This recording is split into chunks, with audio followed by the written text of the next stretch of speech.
Two recreational divers are swimming along the seafloor nearly 100 feet below the surface.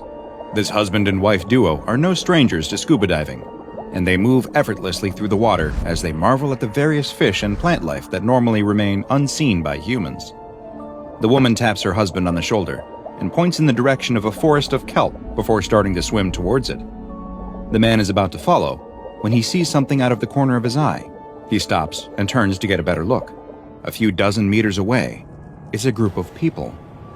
The man is confused. He looks back towards his wife, who is motioning for him to follow her.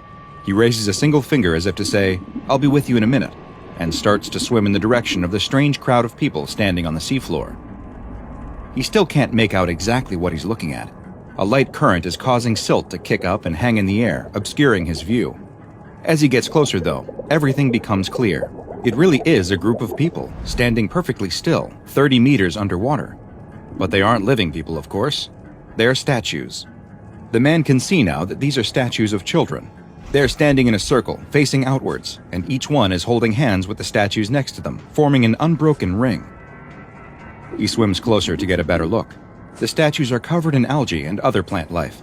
He doesn't know who or why someone would make this strange art piece, but whatever their reasons, it looks like it's been down here a long time. He swims around the circle and counts more than 20 in total, with each one looking to be unique. While the center of the circle of statues is empty, there's pieces of bricks and concrete scattered all around it. There used to be something down here, a building or some kind of structure that once housed the statues and has now collapsed. It seems impossible that anything could have ever been built down here. He looks back in the direction of his wife, but he can't see her. She must be somewhere along the kelp investigating her own mysteries. He's about to head in her direction when he notices something. The inside of the circle isn't empty. Something is inside, sticking out of the sand. He swims up above the ring to get a better look. There's definitely something buried in the circle of statues. He can see now that it is the corner of what looks to be a metal box.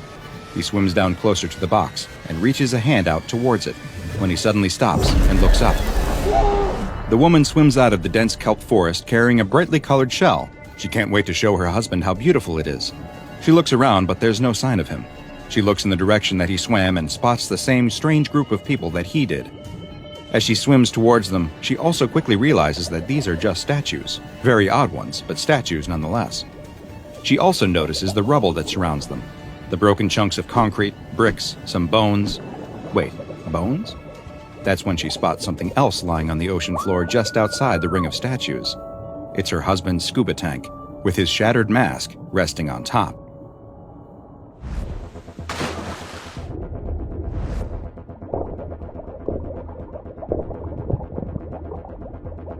Hi, I'm Dr. Bob, and this is SCP-1451, also known as Sunken Children's Perimeter.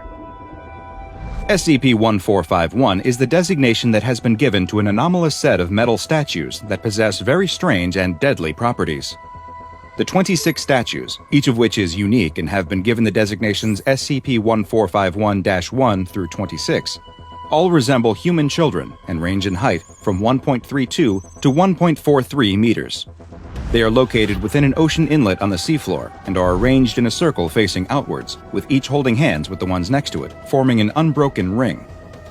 These statues are anything but stationary, though, at least some of the time, and in fact, they have 3 distinct stages of motion, which the SCP Foundation refers to as Class 1 through 3 scenarios.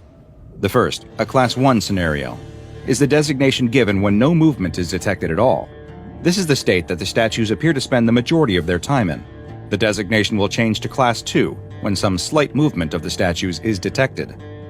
In this state, they can be seen to slowly raise and lower their hands, while also subtly moving together in a counterclockwise direction. Bubbles have been observed coming from the statues' mouths during this scenario.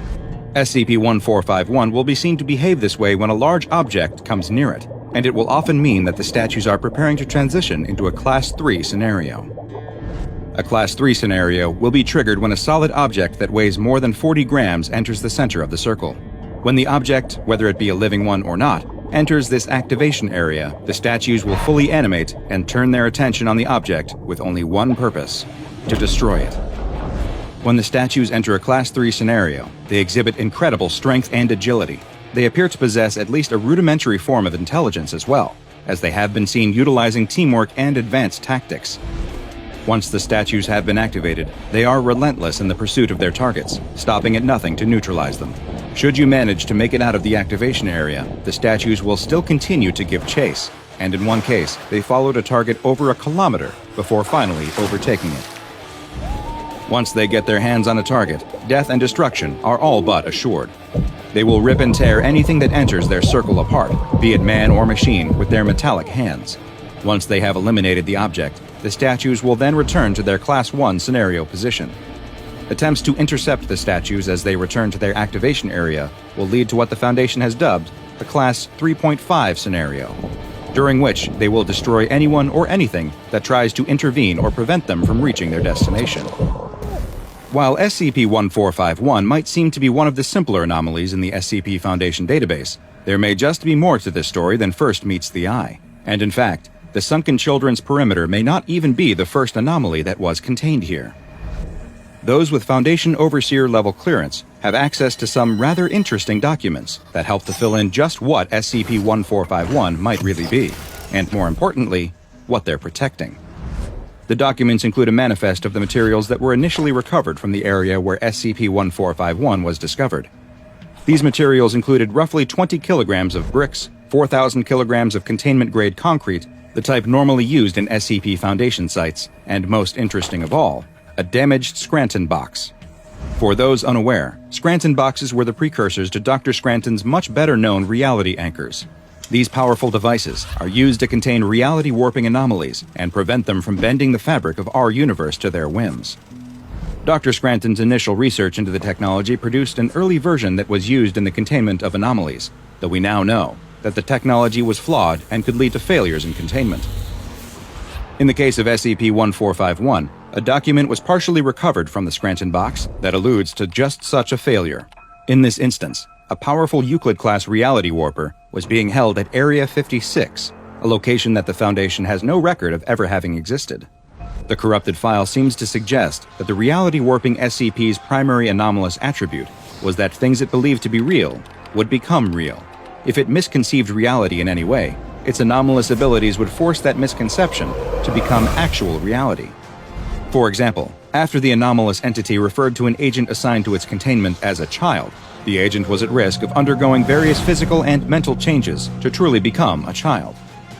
It appears that the anomaly may have begun conflating various aspects of its containment, mixing up the concepts of containment itself.